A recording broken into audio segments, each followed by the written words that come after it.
McIntyre. That building there is 555 Crandon, and the one across is 575 Crandon. You're panning there on Galen. The street above it would be Sunrise. That there, you're getting a view, if I'm correct, of... Look at the water out here. Yeah, I mean, I assume it's sediment that's been turned up. You can see what Rob Pierce is talking about there. You see the black in the ocean, and I believe what that is when the storm surge came in and then pulled back out. It just drug the debris and whatnot out there. Okay, that there is definitely the Sonesta Beach Hotel. Right. That was the first person that we found moving around on Key Biscayne. We have no idea where everybody has gone. Basically, that structure there is made completely of concrete and windows. So I don't think that was blown away. Maybe the windows shattered, but that's it. Well, we did not lose any structures on Key Biscayne to speak of. We had certainly damaged structures, but we didn't lose them. Here you can see that the end along the beach, though, right at the beach, had a bad time of it. Okay, that flooded area there, those are all the tennis courts for the Sonesta. And as you pan over, these right there, those are the tennis courts to the Sheraton. And it looks like that's Pier 555, popular local hangout, and it looks like it's completely devastated. Those are the little cabanas that is rented there. Were the little cabanas. And it looks like the water came up quite high. We want to remind the folks that the Key Biscayne is still not open. Will not okay, be there open you're through seeing tomorrow. Key Colony. The top left-hand corner is Key Colony. All of that is Key Colony, except for the bottom, which is the Sonesta. All right, Mr. Martinez, thank you very much. We need to move on, and we certainly appreciate you coming by and helping us here identify those buildings on Key Biscayne. Again, Key Biscayne is not open and will not be open through tomorrow. You will not be allowed to get out to the Key. And Susan Wallace tells us that the reason for that is that the huge trees along the Rickenbacker Causeway have fallen over and blocked the causeway. So they're having to literally hack their way out there to make access out the Rickenbacker Causeway. We talked earlier tonight about some folks wondering whether they should go to work, whether they shouldn't. We got a call from Broward County. All Broward schools and government offices are closed tomorrow. So if you're an employee, don't worry about going in tomorrow. A little earlier, I talked about that confrontation with Dave Bloom and a looter. Let's show some of that videotape so you can see what I'm talking about. Stop fighting. Stay down, man. Take the gun. Get the gun out of here. Get the gun away. Stay down. Hey. Hey, give me shit. Watch out. Give me the gun.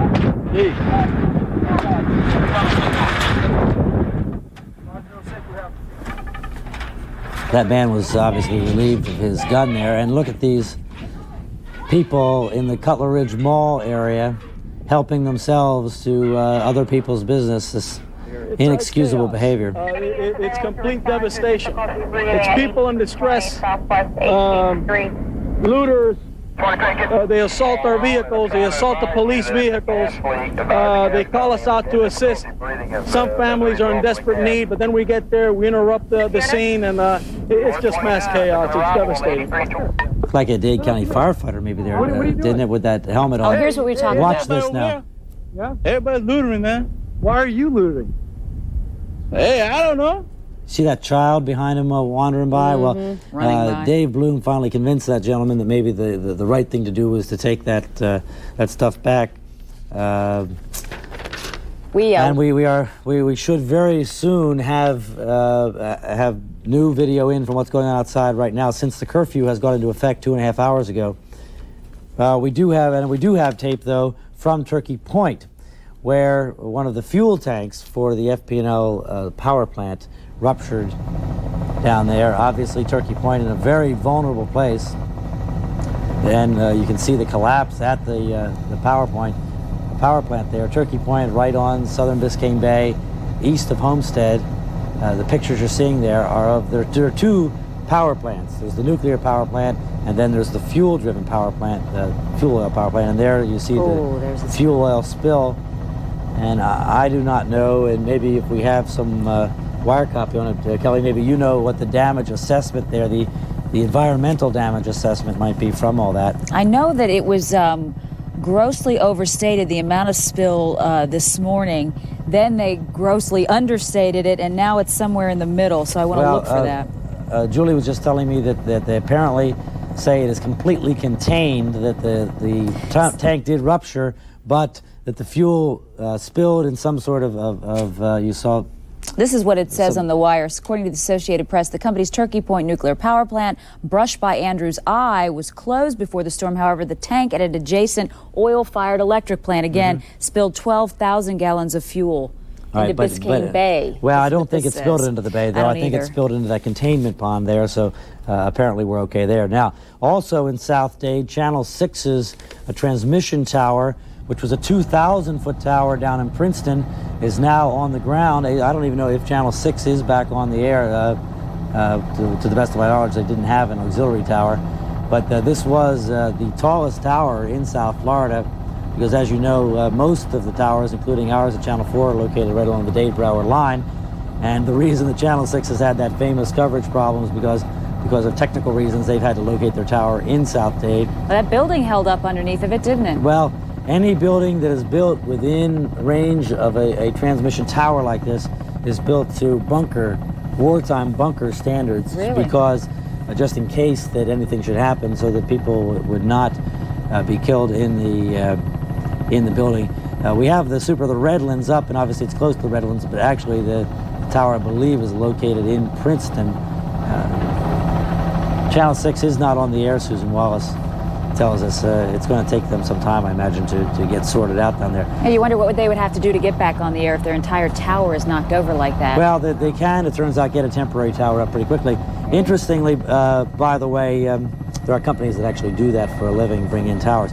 This is Country Walk, and while you're looking at this for just a second, let me tell you that NOAA Weather Radio was located on the Channel 6 tower. The thing you get a little weather radio, you know, especially from the Weather Service, right? Was located on the Channel 6 tower, but I believe just last week moved to a tower that's up called the Gannett Tower, where many of the FM stations broadcast from. So, coincidentally, although at last check, NOAA Weather Radio was not on the air last time I looked. Anyway, this is the Country Walk area. Country Walk is southwest 152nd Street, west of Metro Zoo.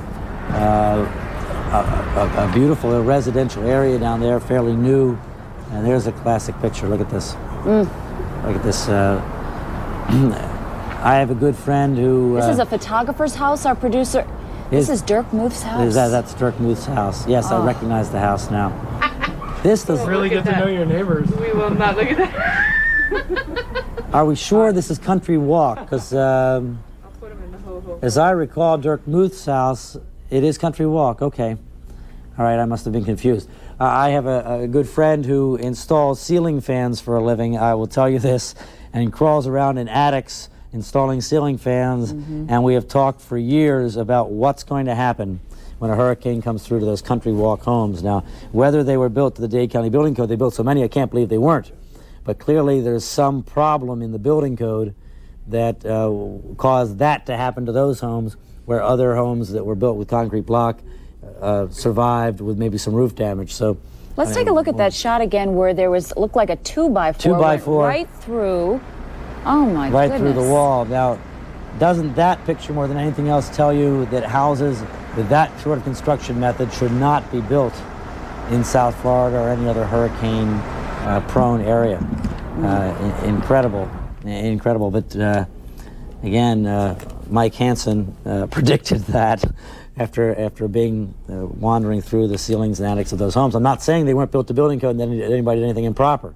But clearly there's something needs to be looked at in the building code that would allow those kind of houses to be built to have that happen. If Dirk Muth is in the building, why don't you come out to the studio and kind of tell us what you went through, where you were during the storm and so forth, because I did see him about a half hour ago. It'd be nice. This was his house that it happened to. Yeah, see if you could... Way to a hotel. All right, Dirk is on the way to the his hotel. Well, Dirk, if you're listening on the radio and you get to the hotel, give us a call, because we would like to know more about what the status of things is down there in the Southwest Dade Country Walk area. Now, water, it continues to be a problem, of course, for many people, and free water is going to be available tomorrow, beginning at 10 a.m., and this is in that area where we were just showing you the tape. The Turnpike at Southwest 152nd Street, the big parking lot there, which is one of those mass transit parking lot. There's a huge parking lot there. Crystal Springs Water Company is going to be out there giving away water for free. So you Southwest Dade people that have maybe lost your water or having to go to a hotel like Jerk is, and your water was maybe left in the house, whatever. They'll need a big parking lot, I would imagine. I would imagine. And this is what you do to purify the water. Now, the first one up there, boiling water for 3 to 5 minutes. If possible, boil it even a little longer than that. Here's the problem, that most people that don't have good water also can't boil their water, because what would you boil it on? You don't have electricity. Exactly. Right? The two go hand in hand. The two go hand in hand. Yeah. Water purification tablets, if you follow the instructions, on ours it says purification tablets per gallon. I'm not sure how many per gallon, but I imagine it probably depends on the purification tablets. 12 drops of 2% tincture iodine per gallon if you have that. But here's the thing that hopefully most people have, because we told them ahead of the storm to go buy household bleach. But this is now plain old household bleach, not the lemon flavored kind or whatever other flavor there might be. 8 drops per gallon of water. So if you have one of those milk jugs that you're using and you put put tap water in it, the current tap water, and fill it up, and then put 8 drops of household bleach, which I imagine is what most people are going to do, and that should be okay for you to drink. I would never think of that, to put bleach. Well, it kills the bacteria. It just in the same way that you put chlorine in a swimming pool, so that the water is safe in case you do drink it. The bleach will help. You remember last night or yesterday, whatever it is. I, like you, I'm kind of getting the days mixed up here. We've been so long.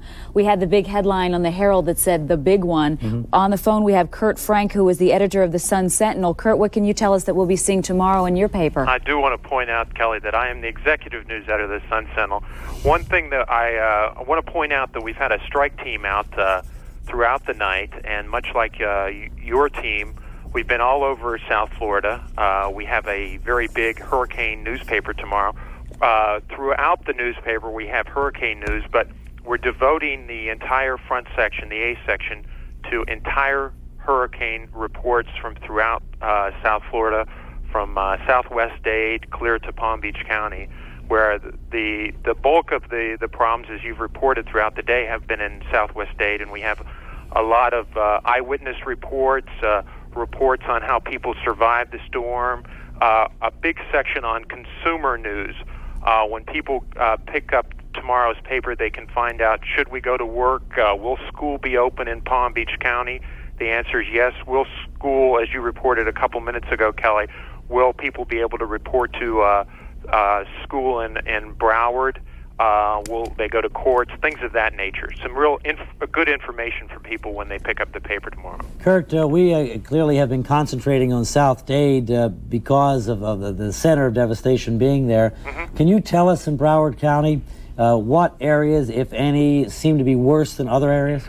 Much like Dade, in Broward County, the further west you go, the worse the damage is. I mean, you hit parts of Plantation, parts of Coral Springs, certainly not of the devastation that you have in Southwest Dade County, but there are a number of trees down, people reporting damage to their swimming pool netting, things of that nature, damage to windows and things like that.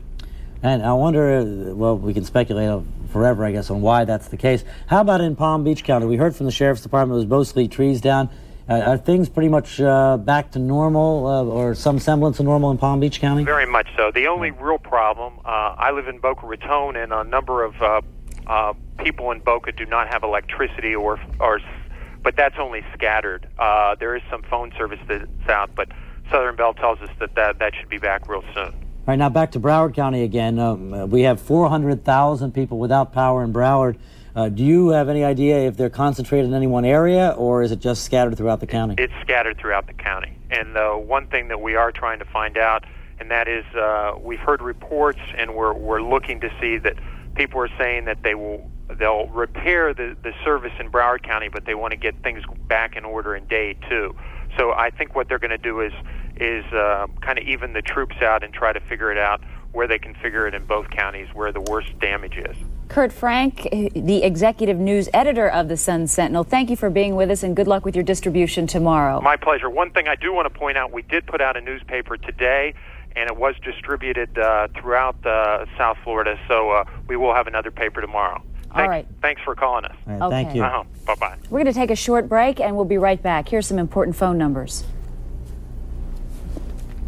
Insurance claims 800-528-7094. As Brian suggested, it'd be a good idea to have a pad and a pencil ready because we're going to be giving you these numbers. 800-528-7094 for insurance claims. We'll be right back.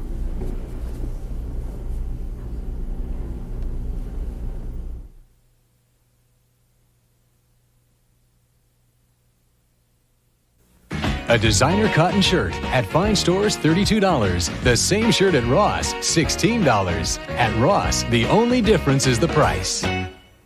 Take a good look at your Lincoln Mercury dealer's Summer Savings Storm with big savings on Grand Marquis from your local dealer, featuring available dual airbags and anti-lock brakes. Plus, Lincoln Mercury adds in up to $2,400. Lightning strikes twice with big savings from Lincoln Mercury of up to $1,450 on Sable sedan and wagon. Cars unequaled by any other manufacturer in their class for safety.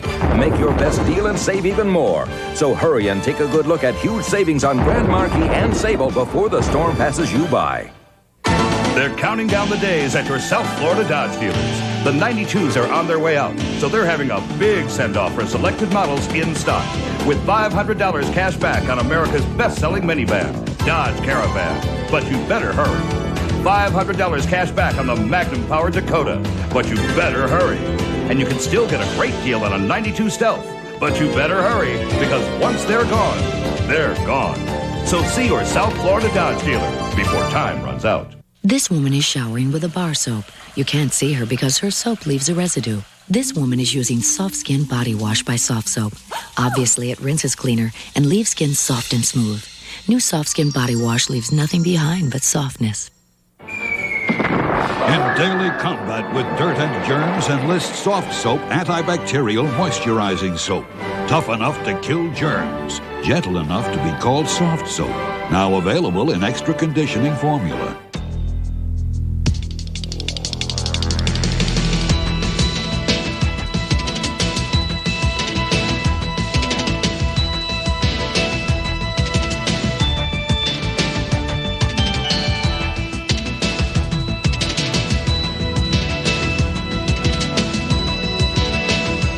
I hope we need to clarify, I guess, what emergencies are. I assume they mean if you have down power lines in your neighborhood to call, but if your power is just out, do not call because they'll handle the widespread outages. Your power, if you don't have a down power line, the odds are very high that it's not because of anything right at your house. It's going to be somewhere else, and they already know about that. We ought to bring you up to date on where the hurricane is now and what's going on, because Hurricane Andrew is certainly on the way somewhere else. It's just off the west coast of Florida, approximately west of Fort Myers, maybe a couple hundred miles, to locate it exactly 410 miles southeast of New Orleans. We still have outside here some potential of having some feeder bands that aren't going to be terrible, but can be kind of rainy and gusty a little bit, and we'll get to the local situation in just a second. But let me tell you that the 8 p.m. advisory has the hurricane warnings in effect from Pascagoula, Mississippi to Vermilion Bay, Louisiana, which really means that the New Orleans area is threatened and an evacuation is underway in New Orleans now.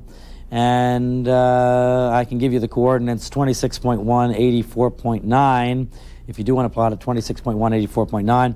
Moving to the west at 18 miles per hour, and maximum winds are 140 miles per hour, and some further strengthening is possible. The Gulf of Mexico is a very, very warm body of water, and hurricanes can develop rapidly in the Gulf of Mexico, and we may have a Category 5 hurricane here before this is over. And it is expected to hit, although I can tell you that their official forecast is not upgraded to Category 5.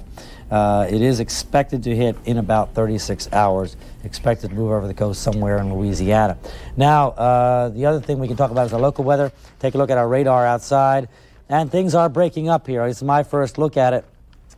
Those little bands of weather that we see on the radar one from Vero Beach offshore to Freeport, another little one affecting extreme western Broward County, a couple showers over Dade.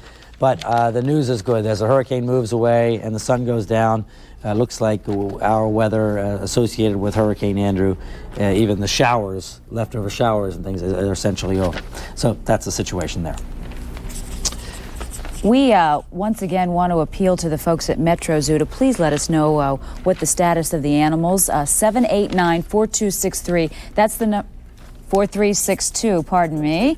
And we will pass that information along to our viewers. Also, the folks from the Humane Society, let us know how your animals fared. What was particularly heartwarming to us here was what happened with Adopt-A-Pet. You'll remember a couple of days ago, Adopt-A-Pet said, listen, we've got over 100 animals here who need to be adopted very quickly, if not temporarily, just to get through the storm. And they were inundated with people who took the animals home, and they were kind of hoping that I think some quick bonding would happen, and maybe there'll be permanent adoptions. You know, my heart goes out to everybody who, like me, has saltwater fish, tropical fish. I'm going to have to say ta-ta to my fish, I think, because no electricity, the pump can't get to them. So, you know, but some folks I've talked to have dogs and cats. They simply put them in the bathroom when they left. You couldn't take the animals to the shelter, so they had to leave them there. And so far, everyone who I've talked to said they've done fine. We're still awaiting incoming video here to Channel 4 so we can show you what's going on out there now. A reminder, all of Dade County is under a curfew. You are not allowed out, and you are subject to arrest if you are out in Dade County now and until 7 p.m. or 7 a.m. until 7 a.m. tomorrow morning. Although we did talk to the police and the National Guard, and if you are at your place of business trying to secure something and you can prove it, they may cut you a break there. Now, if you have any questions about what that means, call the rumor hotline, which is really just for emergency information at Dade County, and it's 596-8735. And you see there on the screen that boundaries for the curfew may change at some point, which means I suspect that we may lower the northern extent of the boundary from the county line on down to just include the devastated areas. But I guess the situation is the government is still assessing that.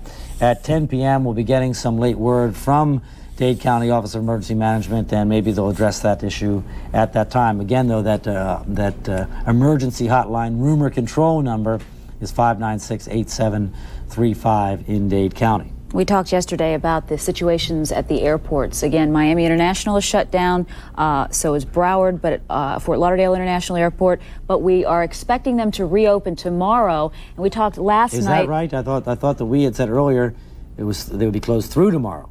Well, all the way let's through check on tomorrow. that, because I thought that they were going to try to get some flights in and out tomorrow, but okay. Let's do check on that. We talked last night about the fact that there were some 2,500 people alone at the airport at Miami International Airport, and you have to wonder, how those folks have fared, whether there was enough food and water for all of them to have spent the night. These are people who were stuck on after having come in here from Miami, from out of the country, certainly out of the state, to take cruises and so forth. These are also people who thought, well, at the last minute, I can go to the airport and get a flight out, and they were out of luck. I think it was a lot of people, too, that had flights for tomorrow, which is Tuesday. We're losing track of exactly what day is what here. Tuesday and Wednesday and Thursday to leave, and thought, let me run out there and see if I can get out on standby and see if I can get out of there. We're going to take another quick commercial break, and we'll be back with our live continuing coverage of Hurricane Andrew here on Channel 4.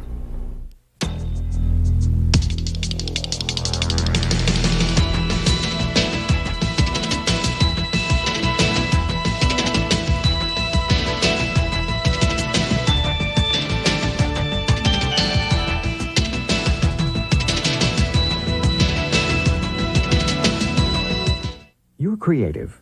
You're looking for a career in art. You have the talent, but to get the job, you need the skills. We're the Art Institute, and we can help. We'll prepare you for a career in commercial art, photography, interior design, or fashion illustration. We can give you the skills to help you get the job. With our training and your ideas, there's no telling how far you could go. A career in art awaits you. For free information, call 1-800-552-1200. That's 1-800-552-1200. You're injured in an accident. You could be out of work and run up some pretty expensive medical bills. At Cohen & Cohen, we've been helping accident victims since 1970, and we may be able to help you. If you're injured in any type of accident, One simple phone call to Cohen & Cohen can help answer questions regarding your legal rights. Call the attorneys at Cohen & Cohen now at 1-800-33-COHEN. That's 1-800-33-COHEN. The biggest bedroom sale of the year is here. Waterbed City's anniversary sale. The Audra Day bed is available in a variety of colors for only $149. The Audra includes bed frame, link spring, and twin mattress, all for only $149. Nobody beats Waterbed City's prices on day beds. The unique Posture One twin mattress is only $49. Every bed and bedroom suite is irresistibly priced now during our biggest sale of the year. Waterbed City's anniversary sale. Do you crave the world's greatest hamburger? World's greatest. Come to Fuddruckers and do it yourself. At Fuddruckers, you start with a fresh ground half-pound hamburger. Then you pile on the toppings. Fuddruckers. Build your own. So who makes the world's greatest hamburgers? Fuddruckers and you.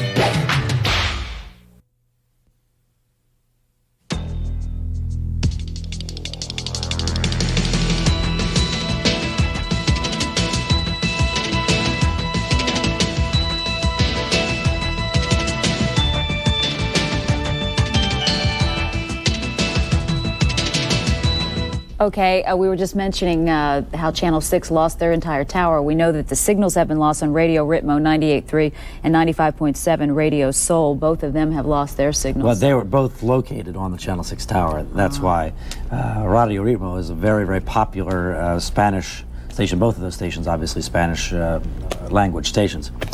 What we were going to do? So I was going to say something here.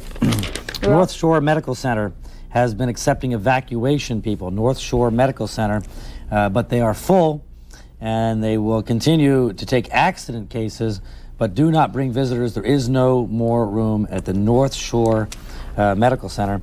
Let me see if I understand this. At the toll plaza, at the Pompano Beach Turnpike Toll Plaza, there must have been some kind of problem there that was blocking the road, and they had a mile-long delay there, but that information, I think, is a little bit old. Ari Odzer is out at Dade County Office of Emergency Management, Emergency Operations Center, where they coordinate. The county manager works out of there during a crisis like this, and Southern Bell and the school system and every agency that has sort of overall county authority out there. This is Kate Hale runs that facility out at Miller Road in Galloway. It's a bunker built for nuclear war. Right, Jose was telling us. Where Jose was last night. He is there at 10 o'clock. They're going to have a briefing there, and we'll find out exactly what happens. Excuse me just a second. You've only been on the air for, what, 24 hours no, actually, straight now? Actually, I was trying to have a little dinner, and it's just caught my throat. You haven't eaten this entire day. This man is dedication with a capital D. I want to talk about a little bit. You have to wonder how everything falls into place in terms of preparedness and Kate Hale's job. These people meet on a regular basis. This is what she does all year round, is prepare for something like this. But even she said last night she never thought it would happen. Yeah, well, we were talking to Bob Sheets. Remember, I asked Bob Sheets, and I don't think anybody in South Florida ever thought that this would happen, that even if we got a hurricane, because everybody was a little bit confident that we do have wonderful building codes here, and I was talking a minute ago about that issue, and I guess we'll have to learn a lot before this is over, before this whole process is over, of what's wrong with our building codes or what should be improved, or whether we're going to assume this was a once-in-a-lifetime event, or how we're going to treat this sort of psychologically and from the future rules of how we deal with construction and really the way we live here in this part of the world. I mean, we live in the most hurricane-prone place there is. However, it's been so long overdue, and we've been so lucky. There have been so many near misses in the last 30 years. So I think all of us sort of developed a sense, well, it can't happen to us. Well, it did. And I don't think this town will, like you have said many, many times, this city will never be the same. It never will be the same. It wasn't the same after the 1926 hurricane. In 1945, a hurricane came through South Dade and wiped out Homestead and the Richmond Naval Air Station, which was where Metro Zoo is today. That property out there that you see, all that cement where the parking lots for Metro Zoo is, that was a naval air station. It was the largest blimp base in the world during World War II, And during the 1945 hurricane, that was destroyed by fire. And vast numbers, I can't recall the numbers off the top of my head, of blimps and airplanes were destroyed in there. And if you know the Gold Coast Railroad Museum down there, I'd be very interested to know how that fared through this. The wonderful historic trains. There's a huge cement pylon there, monstrous cement pylon, and that was part of that Richmond Naval Air Station. Also, we do know very, very unfortunately that Tamiami Airport was essentially destroyed with major damage to the airplanes, including, I don't know if they were destroyed, but apparently major damage to the Weeks Air Museum there with a wonderful historic aircraft down there. So I'm waiting to know how bad that situation really is. I guess we're going to take a break. We'll be back in just a couple minutes at the top of the hour, continuing coverage of Hurricane Andrew here on Channel 4.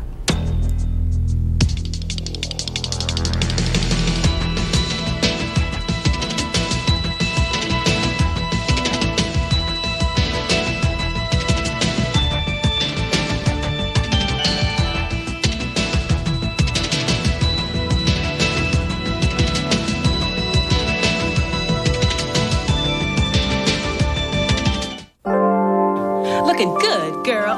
Hold it, huh? You're blowing our image with that ugly, crusty tartar. Until you get serious and get Tartar Control Crest, I'm out of here. Tartar Control Crest is recommended most often 2-to-1 by dentists recommending a Tartar Control brand. After dental cleanings, it helps keep tartar from building up again. Come back. I've got Tartar Control Crest now. Good. I'm glad to see we finally got it together. Tartar Control Crest, the dentist's choice 2-to-1. Please release me, let me go. This allergy season, free yourself of congestion, itchy eyes, sinus pain with Sinutab Sinus Allergy from the first name in sinus relief. Sinutab Sinus Allergy, relief for prisoners of sinus suffering. Release me and let me live again. This is regular. This is better. This Bufferin is regular. For headaches, Anacin is better. Why better? Regular Bufferin has one ingredient. Anacin has two, a pain medicine plus a second ingredient that makes it work better. Get Anacin. Get better.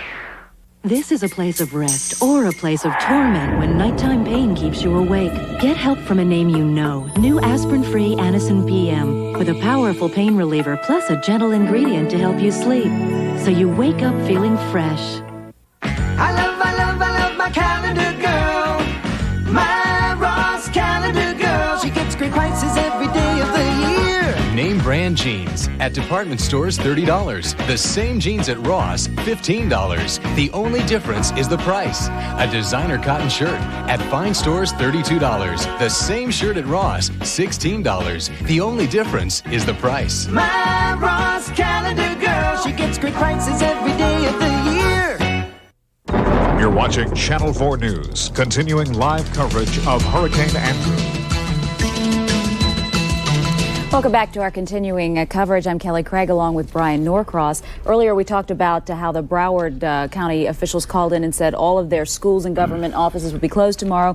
Well, Metro-Dade just put a fax out on what's happening with them. They're saying all non-emergency personnel, do not worry about coming into work tomorrow. Here's who they do need. Debris clearance and removal personnel, obviously. That's from the Metro Park and Rec Department. Miami-Dade Water and Sewer Authority Department and Solid Waste Management Department must report to work. All General Services Administration, GSA, Fleet Management personnel, and Aviation Department personnel are to report for regular duty. Additionally, all Water and Sewer Authority employees on the emergency list must report to duty. Metro-Dade Transportation Administration, bus drivers should report to work. All building inspectors who have not been previously contacted should report to work at the Emergency Operations Center located at 5600 Southwest 87th Avenue at 8 a.m. All police, corrections, obviously, and fire and rescue personnel continue to come to your shifts. Metro-Dade Downtown Government Center, the South Dade Government Center, the Miami-Dade Public Library System, and Dade County Courts will remain closed until further notice. Housing and Urban Development Damage Assessment Teams should report to their regular duty shifts. And while we're talking about opening and closings and who should go where tomorrow, if they could check upstairs about the airport situation that we had talked about a moment ago to see when the airports are expected to open. Maybe we should go through all that again in just a little bit in case somebody wasn't sure what they heard. Okay. We do know that Mount Sinai Hospital on Miami Beach is appealing for anyone that might have a water tanker truck there. I guess they must have a serious water problem. We know that there is a water problem on Miami Beach. So Mount Sinai Hospital is apparently desperate for someone that can transport water to them and some kind of a water tank. So if you can help out Mount Sinai Hospital on Miami Beach there at the Julia Tuttle Causeway, then please give them a call as soon as you can. Speaking of water, maybe we could put up the water reminders. This is obviously a critical issue now for most of South Florida. Dade County continues with the boil water order. And what you need to do is, if you can boil the water, boil it for 3 to 5 minutes, or maybe even a little longer if you have electricity by some chance. If not, and you have water purification tablets, of course, you can put that in the tap water is what we're talking about. You can use the tap water, you just can't drink it in the state it's in out of the tap. 12 drops of 2% tincture of iodine, if by some chance you would have that. But maybe the most common remedy here is going to be 8 drops of household bleach, the lemon flavored. Yeah. Or there's another Flavored. kind of flavor they have of bleach. It's the fresh scent. That's what I was trying to think of. Anyway, not with any additive, no additives, just normal old everyday chlorine bleach. We understand that's what you can do. Also, go ahead and do this, Kelly, while I look at this new information that we have. You can't beat this deal with a stick. Free Crystal Springs water. You can get that tomorrow off the Turnpike at Metro Zoo. It's a very large parking lot. I'm sure you'll see the crowd. That begins at 10 a.m. and runs through 3 p.m. tomorrow. Again, that's free. While you're looking over this information, should we pass this along? All right, before well, we we know the story of the airport now. The Miami International Airport will remain closed tomorrow, so no traffic in and out of Miami tomorrow.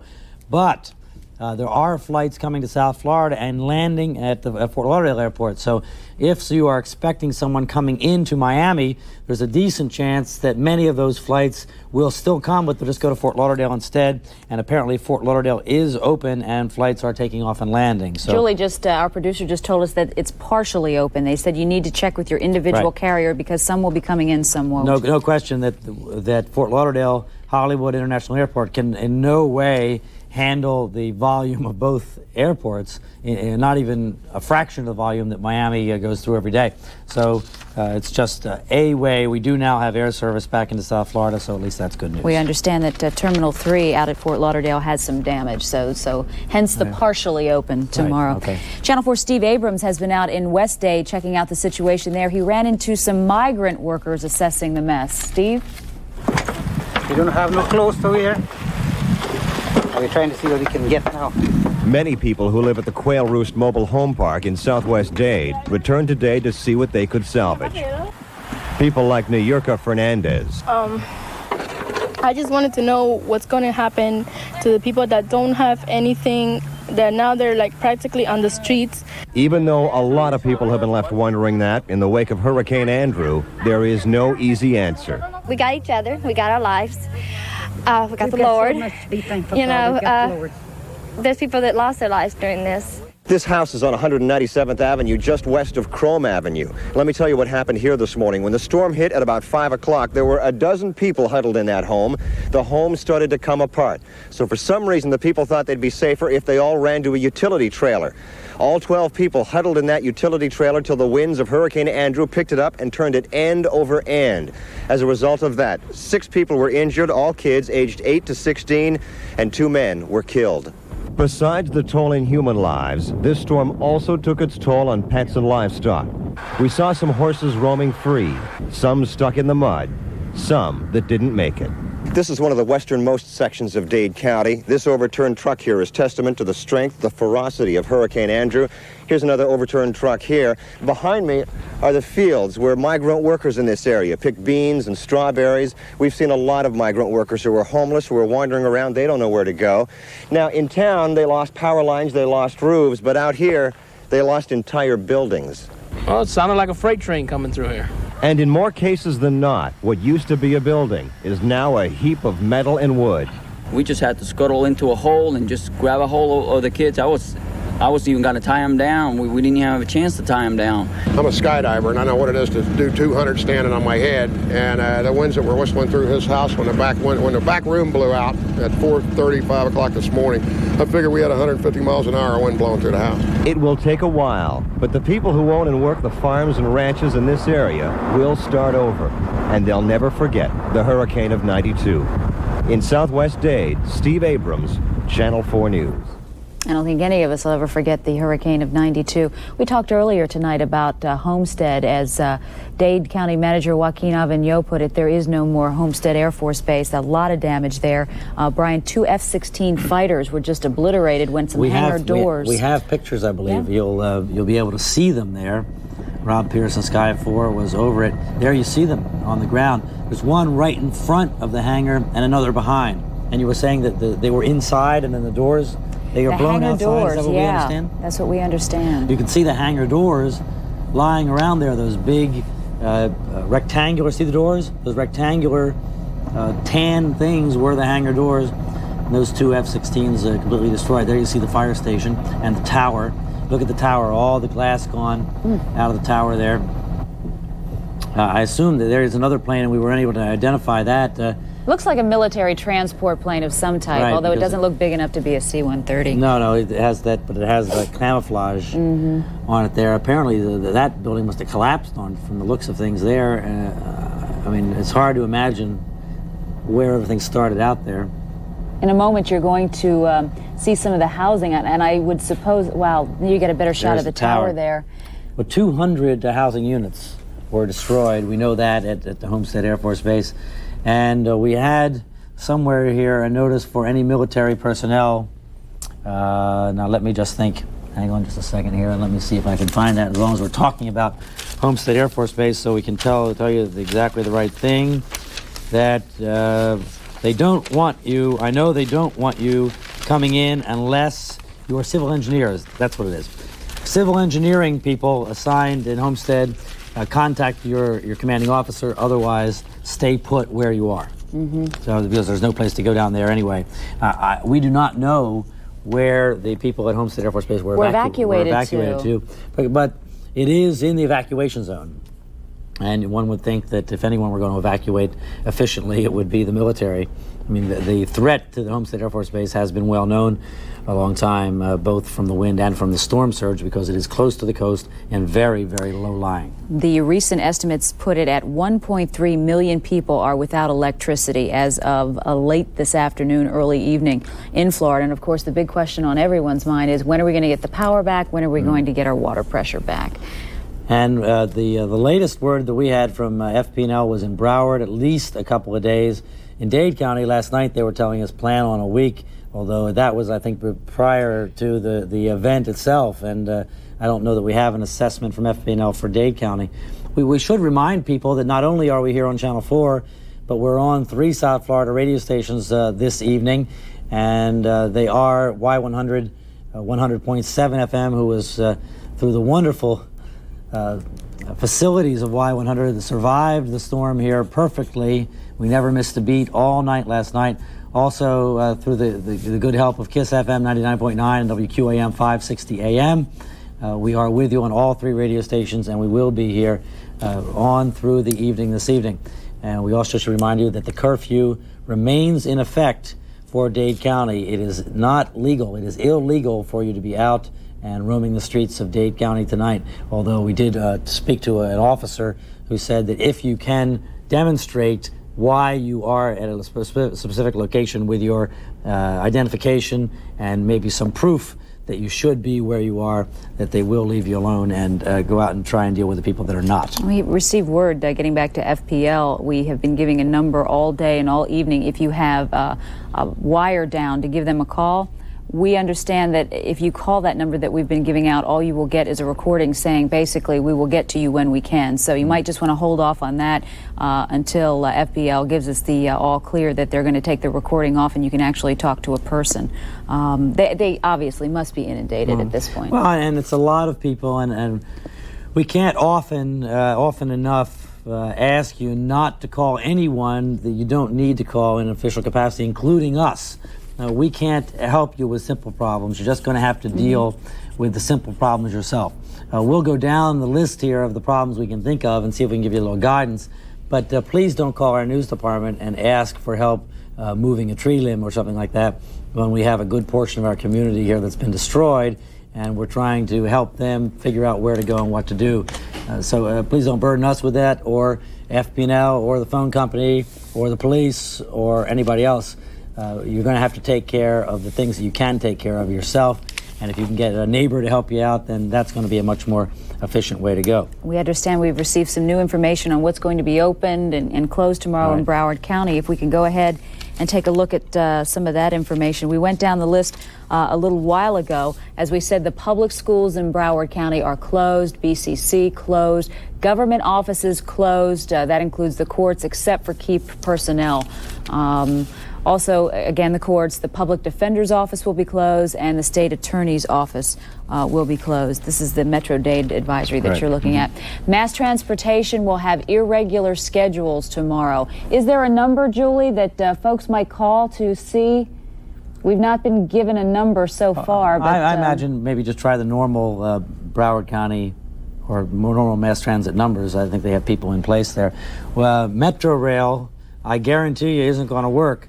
Because if we could get at that tape, we haven't shown that in some time, that starts with the Hurricane Center, we can see the Metro Rail track ripped off of in South Miami along US 1. So Metro Rail is not going to work for the foreseeable future for you folks that depend on that.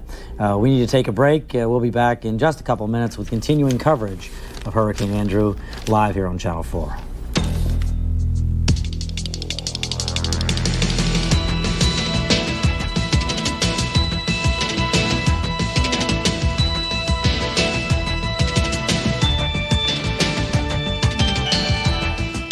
There are two kinds of cars. The cars you love to drive and the cars you need to drive. The cars that really handle and the cars that handle the groceries. The cars you don't want to stop driving and the cars that make the stops you need. With standard anti-lock brakes and a 200 horsepower V6, Chevy Lumina Euro 3.4 is two kinds of car for one kind of driver. You. The cars more people depend on. And now it's easy to win with a heartbeat. I like the sound of a big juicy steak. Sizzler, sounds good. Throw in a salad now, that sounds great. Sizzler, yeah, sounds good. Listen to this: a juicy sirloin steak and our all-you-can-eat salad bar. Two big favorites together for a short time for just $6.99.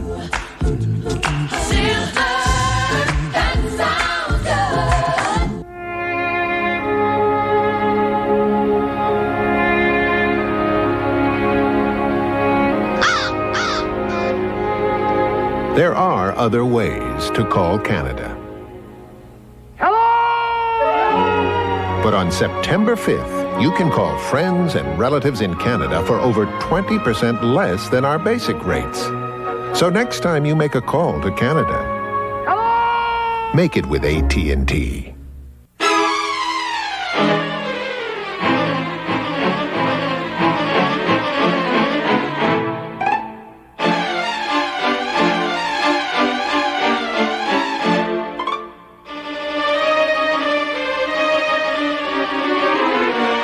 It's your South Florida Honda dealer's year-end clearance sale. And while Honda quality goes on and on and on, this sale doesn't.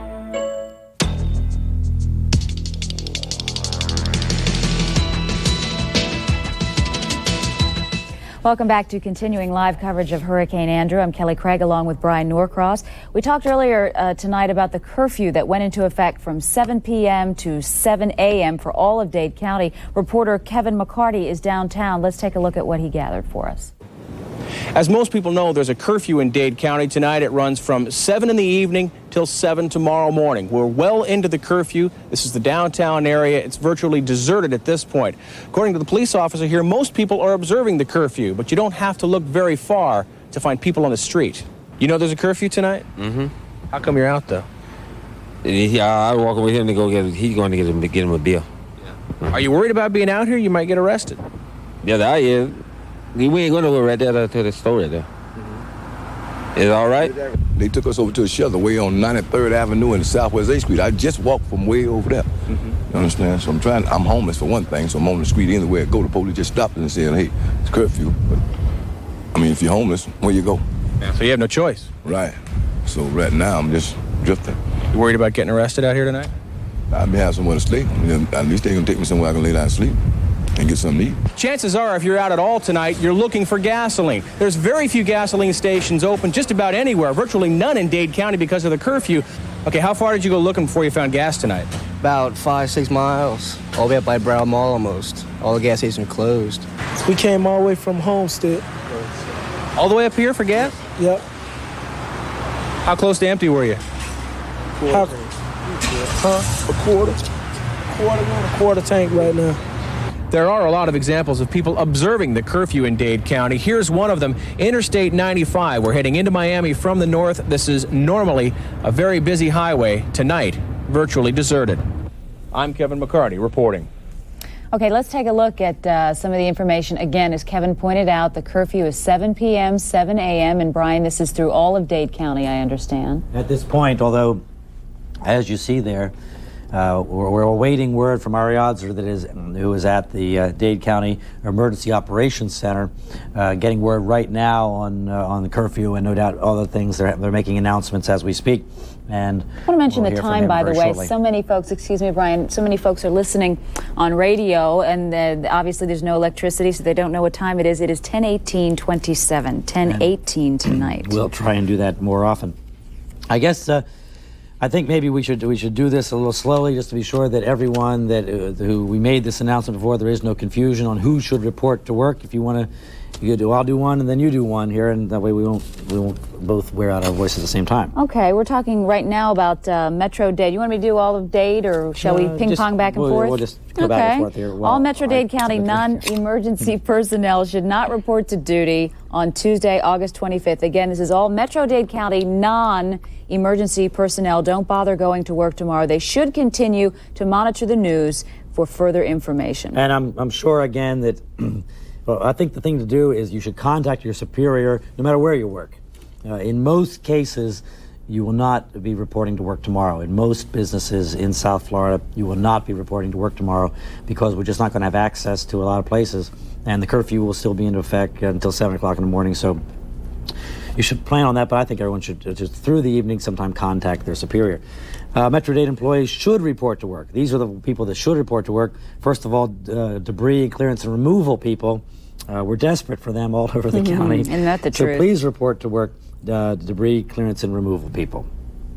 All General Services Administration, GSA, fleet management personnel, and aviation department personnel are to report for regular duty shifts. Your regular hours, please go in tomorrow. Water and sewer department people, we do need you to report to work tomorrow. Water and sewer department people in Dade County report to work. Metro Dade Transportation Administration, MDTA, bus drivers should report to work tomorrow. I wonder if that means I guess that means we did say, did we not, there would be some irregular service, but some service in both Dade and Broward? Or was that Broward that we were talking about? I think we were talking about Dade, and if they're not sure if all their drivers can make it in, that might explain partially why the irregular routes. Plus, I would imagine, what would their gasoline situation be like? Would they have their own reserves? Metro Dade for the buses. Well, I don't know. I guess we'll have to clarify that. Maybe Ariadne can help us out. Burger King employees, we are notified, need to stay home because that unusual and some would say beautiful facility that they have down there in Cutler Ridge or right on the bay has been damaged. So Burger King headquarters employees, now I'm not talking about people that work in a Burger King restaurant, you're going to have to check with your individual manager about that, but the people that work at the Burger King headquarters in South Dade do not report to work tomorrow because of damage to the headquarters building down there. All building inspectors who have not been previously contacted should report to work at the Emergency Operations Center. That's the facility we've been talking about throughout the evening. That's located at 5600 Southwest 87th Avenue, and they'd like you to report at 8 a.m. That's Miller and Galloway Road. That's the bunker there at Miller and Galloway Road is where you guys need to go. All police, correction, fire, and rescue personnel continue to adhere to their alpha or beta shifts, and you folks know what that means. So everybody in the corrections department, the police department, fire department, alpha or beta shifts are still going to be in effect tomorrow. The Metro-Dade Downtown Government Center, the South Dade Government Center, the Miami-Dade Public Library System, and Dade County Courts, as we pointed out, will remain closed until further notice. I guess we're just going to have to assess what that means for the court system once all this goes back into effect. Huh? As if their backlog isn't big enough already. And housing and urban development damage assessment teams report to their regular duty shifts tomorrow. So anyone with HUD, go ahead, and regular duty shifts will take over starting tomorrow. I want to make an appeal again to the folks at Metro Zoo. Ron McGill, if you can hear us, or if anybody knows how to get in touch with Ron McGill, if you have a special telephone number. I understand that he spent the night there at the zoo, and as did many of his staff. Give us an update on the animals. Let us know how they did. Our number here that we would only like him to call, please, 789-4362. And also, the folks at the Humane Society, let us know how that went. 789-4362. I would also like to hear, and I guess I'd like the producer to tell me if we have some number that we could maybe screen these calls to get exactly the right person. But from the area that we talked about so much this morning, in the extreme southern part of Coral Gables, east of Old Cutler Road down there, just to know what happened. I still haven't heard. Didn't we hear from a doctor last night? We heard from a doctor at Cocoa Plum, but at that time he only could see what he could see from his home, and he saw damage, although not too bad because those houses are built way up. But you get down a little further there, a lot of the houses are older and aren't built way up, and I don't know how many people might have left or stayed. We're just interested to know there. So Julie, or who's ever upstairs now, if you could let us know which number. You can use the same 789-4362 number. 789-4362. We ask you not to call that number, though, unless we specifically ask you to do it. So if you live or if you know about the Gables Estates area and those large houses, we just want to know because we have not been able to assess that on our own. We have not been able to get the Sky 4 over there because of the tremendous damage in the western parts of the county. Perhaps those houses are just very, very well built, and they rode out the storm in the same fashion that Key Biscayne did, and if that's the case, then we would just like to know that so we can report it, because we have not been able to. Also, we have not heard well from South Miami. We have not heard well from Hialeah, I guess, specifically. Hialeah, we really haven't. Well, maybe we should... Julie, tell me what you want to do here. I mean, should we just ask for some people and use that same number and just see who we get? Because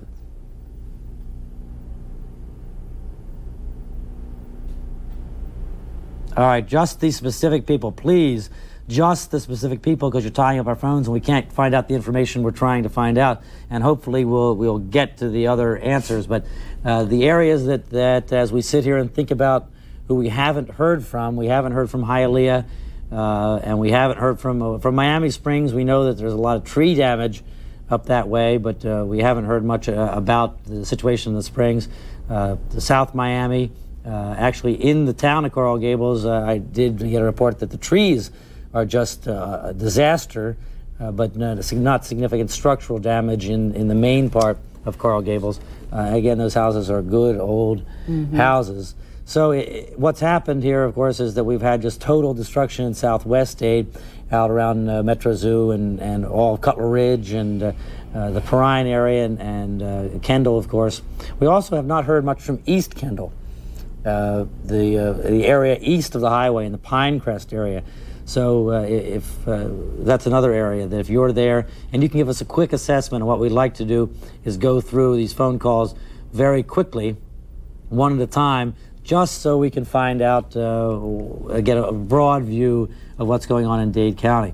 If there is a specific area, I guess in Broward County too, that is damaged that we have not reported fully here, anything more than trees and sort of superficial damage in Broward County, we'd like to hear from you too. It's amazing too, the stories we hear about folks saying how really lucky they were, especially those who are in the communities surrounding downtown. You live in Coconut Grove. From what you've heard, you've not been able to go home, but sounds like the homestead held up pretty well. The house held up pretty well, and we had some tiles blown off and trees down. A big tree, a neighbor's tree, is blocking the road at last report, so access into my home is limited, but and maybe some trees in the yard down. Yeah, I live on Brickell Avenue, the 17th floor. My entire living room is floor-to-ceiling windows, a semicircle looking over Biscayne Bay. So as you can imagine, I was fearing the worst. Not a scratch. All right, well, not a scratch. Those buildings were built well and meet the building code in every way, and including the glass. We talked many times last night. The glass is strong. What's not strong are the mounting systems, and it's not strong to debris, but if you're up facing the bay, you're not going to get much debris that way. So it's not really surprising, although you're lucky. Yeah, I really am, knock on wood. We understand we have a call now from Coral Gables. Are you there? Matt? Well, we've lost Matt in Coral Gables. Hopefully we'll get another call back from the Coral Gables there. We'll see. I don't know what part of Coral Gables that was, because Coral Gables, and most of the part of Coral Gables that everybody knows is the town of Coral Gables. But Coral Gables goes way down south and all along the bay, down toward Matheson Hammock. Another place we have not heard from is the David Fairchild Tropical Park down there, the Tropical Gardens, which would be, is that right? I'll be darned. That's what he was calling about. You don't know what he was going to tell us by any chance, do you, Julie? Maybe Matt will call back in spite of the fact we know our phone lines are quite tied up. But you had expressed concern last night too about the Deering Estate. On the Deering Estate, because the Deering Estate is so prone to flooding down there in extreme southwest Dade, right along the bayfront. That wonderful building built by Charles Deering. We also have not heard about Vizcaya. We know there was a storm surge into Coconut Grove. Why don't we see, as long as we're waiting for phone calls to come in, the two tapes we haven't looked at in some time, that tape on Bayshore Drive in Coconut Grove. We also have not looked at the tape going down US 1. All right, this is the dinner key. This is the stuff from Bayshore Drive. This is Bayshore Drive in that is amazing. If you're listening on the radio, what we're seeing is we're going down Bayshore. There are boats all over the place. One was smack dab in the middle of the road. We have another one it's rows after rows of boats. And this is the divided part here of Bayshore Drive, and one side of it is blocked by boats. This was obviously shot earlier today. Now at the Dinner Key Marina, it's just destruction on the boats that remained there. So the last time we checked before the storm, you can see it's still raining hard. This was actually shot this morning. The last time we checked there, the marina had many boats left in it. And you do see a few boats that seem to have survived, with boats right next to it that are just sunk. So depending on how you anchor it up? Depending on how you anchored it and how lucky you are. We see a broken water main here. The pier, the wood of the pier is completely gone. The storm surge that came in under there just popped the wood up out of the pier. Look at these huge cabin cruisers and maybe a 48-foot to 52-foot boat there. How are they going to go in there, Brian, and get these boats down? They go in with these huge forklift type arrangements to lift them up and transport them. Boats up on top of the pier. See, what happened here is the storm surge came in and the water rose and the boats lifted up and probably lifted up above the height of the pilings, and then it came down wherever it came down. So in most cases it came down, if it stayed anchored to the pilings, it came down on top of the pier. Now I see a piling there. We're looking at one of the hotels across Bayshore Drive where there's a boat near the Grand Bay. The tile looked like the Grand Bay, but that's about the only part of it. Right, that did. and one of the pilings from Dinner Key Marina will be across the street there. This building on the corner over there was the Coconut Grove Bank, I believe. So that's right at 27th Avenue and Bayshore Drive in Coconut Grove. Well, that's the Coconut Grove Bank you see right there. Boats, another boat sitting right on top of Bayshore Drive. And there you see a classic shot of a sailboat with its keel wedged right into the grass, holding it upright.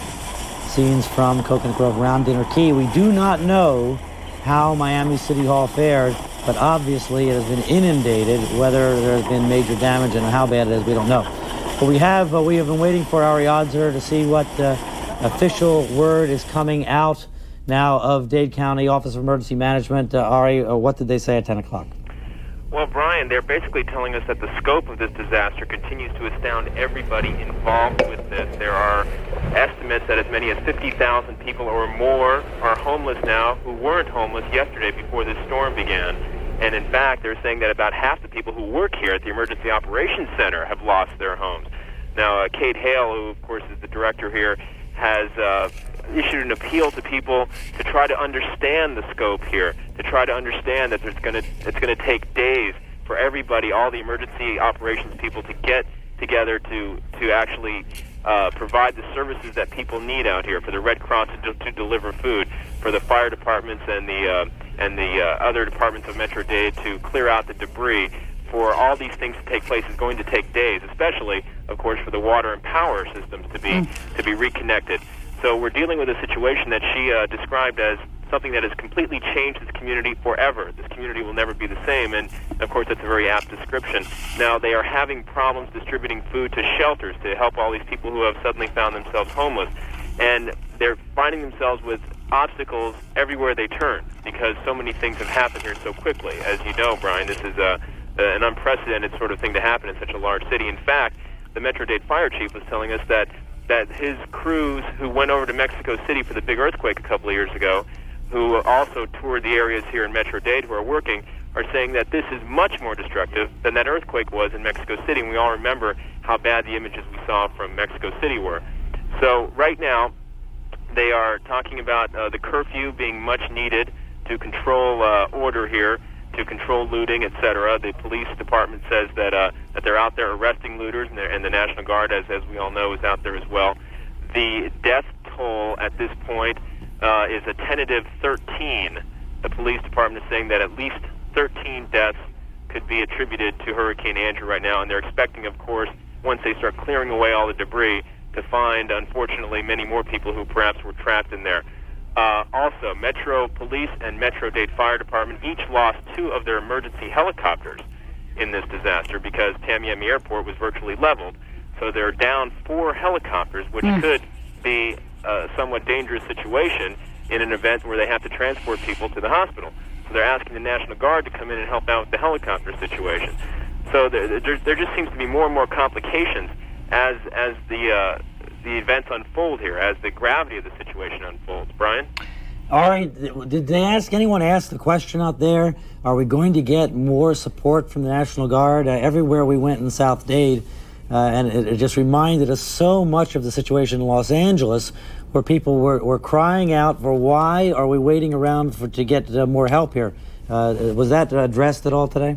Yes, it was. As a matter of fact, Kate Hale here toured the city with President Bush, Governor Childs, and Senators Mack and Graham. They all saw the devastation, and they put into effect the Federal Catastrophic Disaster Response Plan. That is basically a plan that was designed for earthquake cities, actually, that now applies to hurricane victims as well. I'm talking cities. And that does call for much more federal support, not only in dollars, but in manpower, people power as well. So you should be seeing more federal involvement on the from National Guard troops and other federal help coming here, as well as help from other states. Speaking to a Florida Power and Light representative earlier tonight, who was telling me that FP&L is getting help from not only their offices and personnel from northern parts of Florida, but from other power companies from other states are coming down here to help with the situation. So in the next few days, you should see a virtual army of people coming to South Florida to help. And by Army, I don't literally mean just the Army. I mean all sorts of electronics workers and Red Cross volunteers and other personnel to help with the situation down here. Do we know if we are going to get federal troops in here, Army troops to support the National Guard? Has that been decided? Did Kate or anybody out there indicate that? Nobody has indicated that at this point, but it certainly wouldn't be a surprise given the extent of this disaster and given the extent that President Bush was here today. President Bush, if I may interrupt, Ari, did promise that if needed, he would offer the troops. He did make the offer. I'm trying to determine. Clearly, a lot of people, including as Tom Randalls and I sat here and viewed the situation down in Cutler Ridge today, and they were playing that cat and mouse game with looters, chasing them off. To only go chase some other ones off, that there wasn't any question in anyone's mind that was watching that we didn't have enough people on the street maintaining order down there. So the other issue that has come up several times, and I don't know if this was addressed, and maybe there's someone out there that could answer the question, Ari, is there a law, or what would it take to get a law here about gouging? I know that there is some provision that someone in a state of authority with power can put something in effect that says you can't charge anything more today than you charged before the disaster. Did you know anything about that? It's my understanding that the governor had that power. That's my understanding too. Well, what I'm trying to find out, I guess, is if the government has exercised that power, and if not, can we? Maybe nobody's thought of it, but we certainly have thought of it because of reports that we've been getting of people behaving improperly. So maybe we can ask that question if that has not been addressed yet. Unfortunately, there's nobody I can ask it to right at the moment. Right? Everybody here seems to be busy doing other things. But certainly that's a valid question, and certainly one that, since we have raised it on the air, and I think you raised it earlier tonight on the air, that I'm sure it's being thought about by somebody in state government. Now, another interesting thing here, the fire department has responded to more than 600 calls in the last 24 hours. Most of these are emergency calls. Now, imagine the problems the fire department has when they get to a call. Getting there is hard enough, seeing as most of the roads are impassable. And then once they get there, if it's a fire involved, they have problems pumping water because water is scarce now. So all these things are compounding the difficulties that would normally be had in a storm situation because of the extent of the damage. Had this been, Brian, perhaps a Class 2 or a Class 1 hurricane, things would be much smoother right now. Do you know, Ari, have they said if the problem with the water system is just the power problem, or is there something else the matter with the water system that's going to take some sort of extensive repairs? Do we know that? Well, I know that in Pembroke Pines they've had water main breaks. And in some other areas of South Florida, they've had similar problems. So when you have problems like that, they have to repair those, and then the bacteria gets into the water supply, and then you have to issue a boil water alert, and all these things have to be taken into consideration before the water can be deemed drinkable again without having to be treated. So it's not just a power situation. There are physical problems involved as well if you're dealing with situations like water main breaks. But you don't know in Dade County if we do have water main breaks. Have we heard that at all? Because in the reports that have come in here, we just haven't heard that. I just don't know. In Dade, I have not heard. Nobody here at the briefing said anything about that. I should, while I have this opportunity, mention another item that came out in this briefing for Metro Dade personnel. All the following personnel are asked to report to duty tomorrow. Now, this may sound obvious, but just in case it isn't, we should have. I think this may, Ari. I think this may be is it a list? But go ahead and do the first one, and we'll tell you if we haven't done this twice already. Okay, let me know, Brian. Debris clearance and removal personnel. Right, we have that's the list that we have done. That's the list. Okay, it all sounds like common sense, but given the situation, if anyone's been on the streets, you know what I'm talking about. One more question, Ari, and then we'll let you go. The Miami International Airport is not going to open tomorrow even. Do we know what the problem is there? No, I don't know what the problem is. They're just telling us that it won't open. I'm just wondering if they're keeping it for emergency relief flights, or if there is some physical damage, or what. Again, if there is someone there, that if you get a chance, you can ask that question. That would be an interesting question. Right here. Okay. Does anyone know why MIA is closed? Is there a physical problem? Are they reserving the airport for emergency flights? Folks here aren't sure. They say they'll try to find out for us. But Fort Lauderdale International Airport is open. You can take off there and you can land there. So if you need to fly out, or you need to fly in, or if you have somebody that needs to fly into South Florida, try to divert the flight to Fort Lauderdale. Yeah, I understand that some of the Miami flights will just be diverted there, although clearly Fort Lauderdale cannot even approach handling the volume that Miami handles. So, and when you remember there are some 2,500 people sitting stuck at the Miami at airport. MIA at this hour. All right, Ari, I think the most pressing question that you could answer for us is, well, maybe one other question about the curfew. Do we know what the rules of the curfew, the specific rules are on who is allowed to be on the street here tonight, besides nobody? Well, they're literally telling us nobody. We were stopped, as a matter of fact, on our way here tonight, we were stopped by a police officer. I got out of the car, and the officer said, well, I recognize you from Channel 4, and he pointed out the way to us because the road that we were traveling was virtually completely blocked by trees. So we were allowed to go because we were media, and we were on our way here to report this information to the public. There are virtually no other excuses, unless you have a pressing job that you have to get to, and it involves some sort of emergency function. Do we have any idea, is it just going to be reevaluated tomorrow? What's going to happen tomorrow night? Exactly. It's going to be, all this is going to be reevaluated on a daily basis by all these people. All right, so I guess the only outstanding thing that we would really like help on, if you could resolve the issue of who is responsible for making this declaration that gouging is indeed a crime, and what it's going to take, or has it already happened as part of maybe a declaration of emergency? Maybe it's just all part of that, all in one package there, because we certainly are having plenty of reports of people behaving that way. Right, exactly. It's better to head them off now than have people being ripped off in the days to come. I'll certainly try to find out if anyone here can answer that. Okay, and if you get an answer, get back to us. Ari Odzer is live at the Emergency Operations Center in Southwest Aid. We will tell you it is 10:42 for you people listening to us on Y100 Radio, KISS FM, and WQAM, and you'll all be with us here through the evening. We want to take a short break, and when we come back, we'll tell you if you work for the post office, both in Dade and Broward, we'll tell you which people need to report to work tomorrow. So we'll take a break. We'll come right back.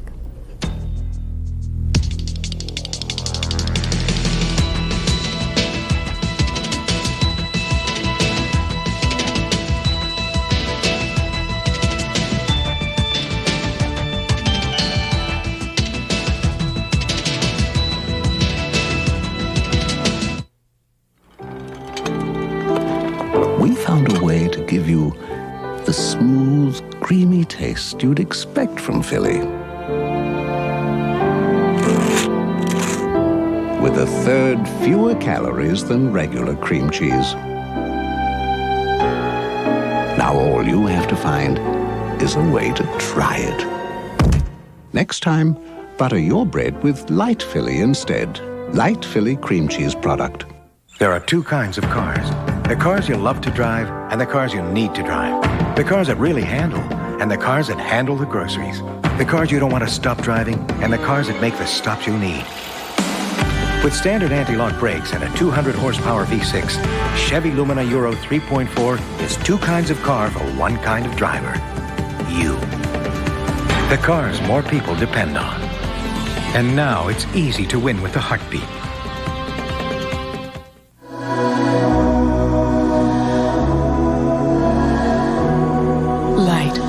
It is the first element of creation. Nothing brings it more elegantly or shapes it more beautifully than Andersen windows and patio doors.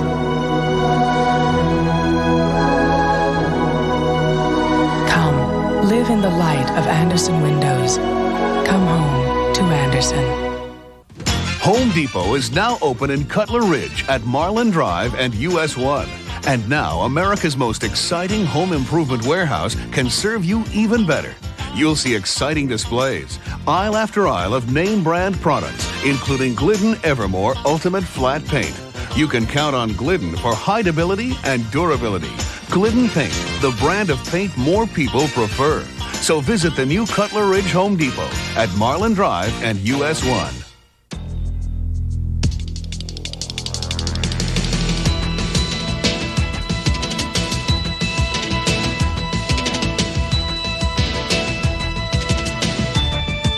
There is that unscrupulous business hotline number, which is going to be an issue actually as we go through the days here, because that really aggravates me. It does me and we're too. going to get a solution to an answer to that question on, first of all, whether it is indeed illegal at this moment and if not, why, and what the penalty is. And I hope the penalty is steep for people that are aggravating the problem instead of helping. Well, we first started seeing this, you'll remember, on Sunday. Right. And at least one business owner who we talked to said, well, I'm justified in charging higher prices because I normally don't open on Sunday and have to pay my employees overtime, so on and so forth. Yeah, I mean, that's the excuse that we're given, so we really need to know that. We also are told that we have some nighttime video that was just shot. Do we have that?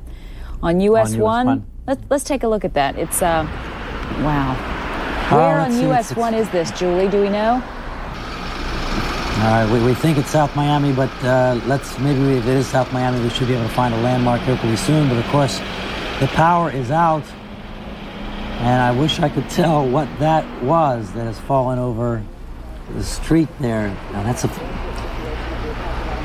that's near Bird Road and Coconut Grove, well, she's telling us. Okay, that would Look be... how pitch black that is. Now you know why there's a curfew. There are no street lights. But Bird Road is where the old Volkswagen dealer, the old collection dealer that's now closed, is there. Boy, is that unbelievable. For you folks listening on the radio, we're just looking at, it looks like you're driving through the Everglades or something because there's not a light in sight here. Plus there's still isolated floodwaters. Some kind of, major flooding along the street. What is that wall? See, nothing looks like the way it looked the last time I walked into this television station. That's just it. You don't realize the importance of trees and how they kind of put you at a certain place. It almost looked... There's some kind of wall there. Is this, this must be up... I don't think this is US 1 anymore. This looks more like... No, this is the wall along US 1 just south of 17th Avenue, and now we're coming north on US 1. This is the area that floods. We're right at 17th Avenue here.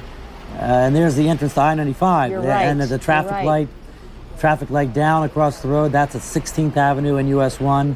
And the car that was shooting this tape, obviously coming back into downtown, having to negotiate around, even at this late hour tonight, traffic lights down, blocking Dixie Highway. So all the more reason to not be out. That's why the curfew is in effect.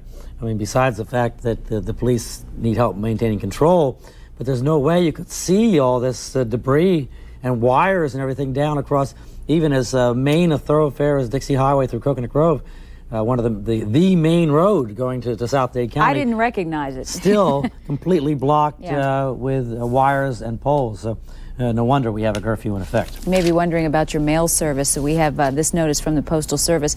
Broward first. The post office is asking all Tour 2 post office employees, that's Tour 2 post office employees, to report to work tomorrow. This includes all station branches and the South Florida mail facility. They will open offices in Broward depending on which sustained damage and how many employees come to work. In Dade County, the post office is asking Dade employees who can safely do so to report to work. This includes all Tour 2 and the general mail facility employees. Because of the curfew, they say to report to work at 8 a.m. There are some changes, though. Homestead employees report to the Princeton facility. All employees on the following offices should report instead to the general mail facility, okay? This is Kendall, Key Biscayne, Miami Beach, Surfside, Normandy, Ocean View, Perrine, and Quail Heights. And they re-emphasize, again, only come to work if you can get there safely and, of course, observe the curfew. All right, the general mail facility, I'm sure post office employees know that, but just so that everyone does, is on Milam Dairy Road at Southwest 72nd Avenue behind the Miami International Airport. So, but again, we have no idea what roads are actually open. So even at 8 o'clock tomorrow morning, you may be fishing around out there trying to sort your way to that general mail facility just north of 836. And we read that list one more time there, this list. Again, this is employees of the following offices report to the general mail facility, the address Brian just mentioned. This would be Kendall, Key Biscayne, Miami Beach, Surfside, Normandy, Ocean View, Perrine, Quail Heights, and as Brian pointed out, they are telling you please only do so if you can get there safely and to observe the curfew. All right, it's 10:49 here. Maybe what we should talk about is what people need to be thinking about in terms of taking care of themselves. Yes. We have, if for instance, if you're going to cook, my recommendation is you just plan to cook outside. Open flames within the house, and most people are going to be cooking with open flames. They're obviously very dangerous. So plan on doing any cooking you're going to do If you have a barbecue grill, that would be a wonderful thing, and use that outside as you normally would. But I would suspect, though, at this point, if you have the canned goods, if you were prepared, this would be the time to eat the canned goods and maybe forget about the fire for a while. Right. And the other thing is about cooking your food and canned goods. Canned goods in general are already cooked. So even though it may taste better hot, stay strong and eat the food. It may not be the best stuff. Ari Odzer has joined us again now from the Dade Emergency Operations Center, and he has answers to our questions, Ari? Well, at least to one of them, Brian. Kate Hale here tells us that it's her understanding that the gouging law that you spoke of, that we spoke of earlier a few minutes ago, has already been placed into effect by the governor of Florida, Lawton Chiles. In other words, he signs an executive order, and it's a routine procedure in these situations to do that. And as you noted, it's a law that protects the public from unscrupulous business people suddenly jacking up the prices on repair services and things like that to take advantage of all these people who need those services. And she was telling me that in the aftermath of Hugo in South Carolina, a lot of these people who did that actually, they bit their own hands doing it because they went out of business later, because once the public got back on its feet, they all realized, hey, these guys ripped us off, and we're not going to patronize their businesses anymore. So it's not a good business practice to do anyway, and now it's illegal. All right, good, Ari. And what we'll do here, we have a telephone number that we'll display, which is a state number, a state 800 number. And what we can do is encourage anybody that comes in contact with one of these unscrupulous business operators to call that number and report it, so that the process of identifying them and getting the state legal mechanism working against them can go into effect. Ari, is there anything else out there that you need to add? Not right now. They were trying to find out exactly why Miami International Airport is closed. Nobody here seems to know the answer at the moment, but they're trying to find out for us. All right, if you do hear, let us know, and otherwise, thank you very much. All right, maybe we can get up that telephone number, the 800 number, 800-342...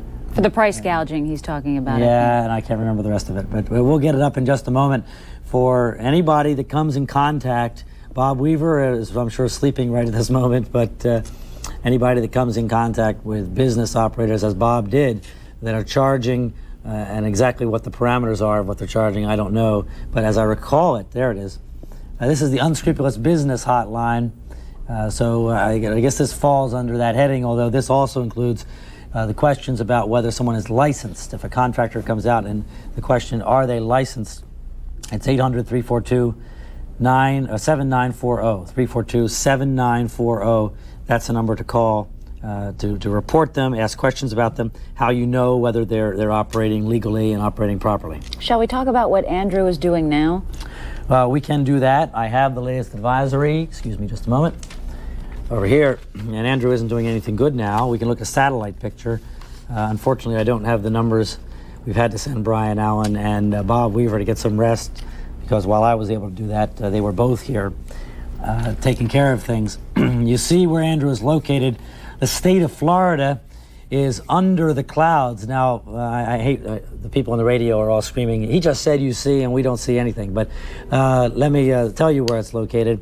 About west of Fort Myers, maybe a little north of Fort Myers by a couple hundred miles out in the Gulf.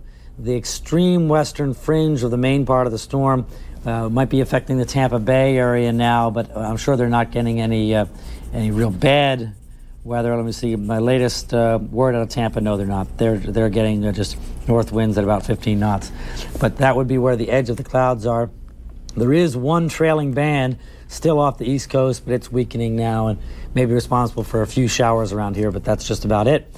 But the bad news with Andrew is that the hurricane warnings have now been issued for the Louisiana coast from Vermilion Bay over east to Pascagoula, Mississippi, and that includes the New Orleans area, and an evacuation is underway in New Orleans, because Andrew has 140-mile-an-hour winds.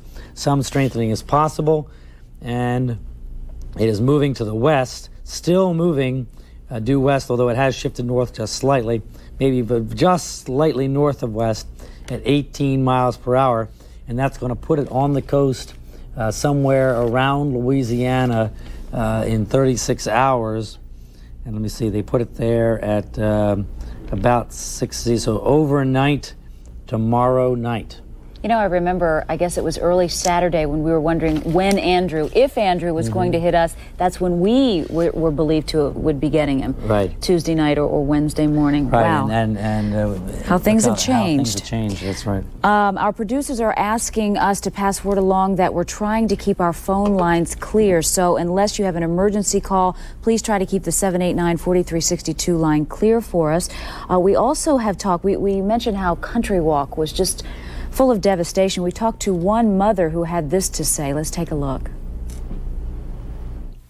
Do you mind if we could you show us just up the front room there and just show us where you were when all this was coming down? Let's just walk over here to the room.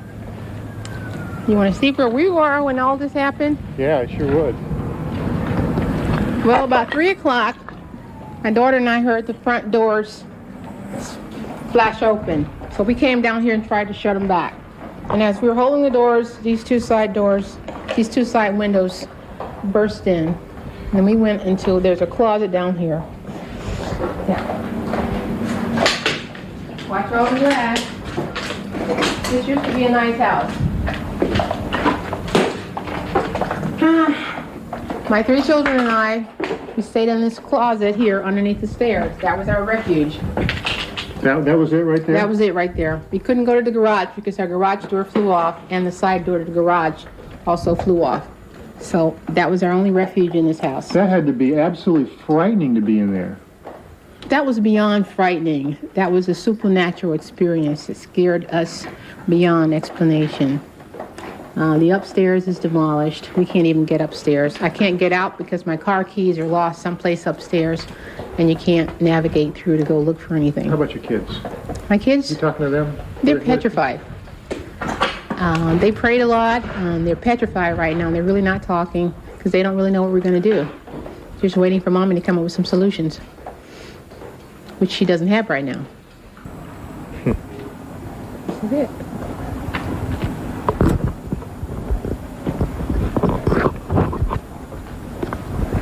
Not exactly the American dream, is it? Well, it's the American dream destroyed, which is even more of a letdown, to have the dream and then to lose it. Be better not to have had it already.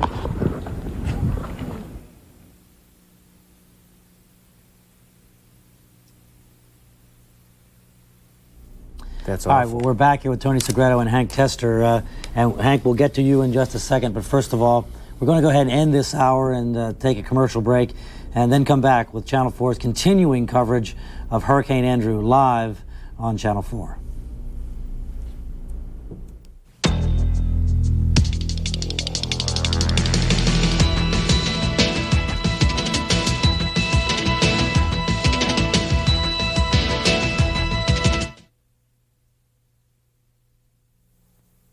Get the power of intelligent engineering in a new 92 Olds Achieva for $199 a month. Or in a new 92 Olds 88 Royale, only $299 a month. Or buy it with 2.9% factory financing. If you're not completely satisfied, we'll exchange it. Year-end prices and payments may never be lower at your Sunshine Oldsmobile dealer. Do the smart thing and get here now. Universal Studios brings Florida residents super new shows at super low prices. Just $24 for adults, $18 for kids. Find Giant Adventure at Fivel's Playland with the wildest kids' water slide anywhere. Rock on with Beetlejuice. See the new Lucy, a tribute. Our all-new Ghostbusters Spooktacular. Join Rocky and Bullwinkle's outrageous new show. Do it all. Only $24 for adults, $18 for kids at Universal Studios, Florida. With 5 times the fun you'll find anywhere. It's stupendous. It's colossal. It's really big. It's McDonald's 79-cent Big Meal Deal. Buy a medium Coke and a large fry and get your choice of a Big Mac, McChicken sandwich, or a quarter pounder with cheese for only 79 cents. It's the 79-cent Big Meal Deal, now appearing at participating McDonald's. I never saw anything like that before. 40% off all denim now at Byron's Back to School sale. At Byron's. Hey, you dropped a J. This Chevy Lumina has standard anti-lock brakes. room for 6, and is so well built, it comes with a 3-year, 36,000-mile bumper-to-bumper plus warranty with no deductible. That's why you can depend on Lumina value, no matter what it has to go through. Hey, Dad. Can I borrow the car tonight? The cars more people depend on. That's today's Chevrolet. And now it's easy to win with the heartbeat. Channel 4 News. Real life, real news. Is 39. The second number is 28. The third number is 21. The fourth number is 6. The fifth number is 18. So tonight's winning numbers are 39, 28, 21, 6, and 18. In Friday's Fantasy 5 drawing, 9 tickets matched all 5 numbers and are jackpot winners. Each winning ticket is worth more than $97,000. Enjoy Fantasy 5 every Monday, Wednesday, and Friday, and don't forget Saturday's estimated $6 million lotto jackpot. Good night and good luck, Florida. We're back. It's 11 o'clock for you folks listening to us on the radio.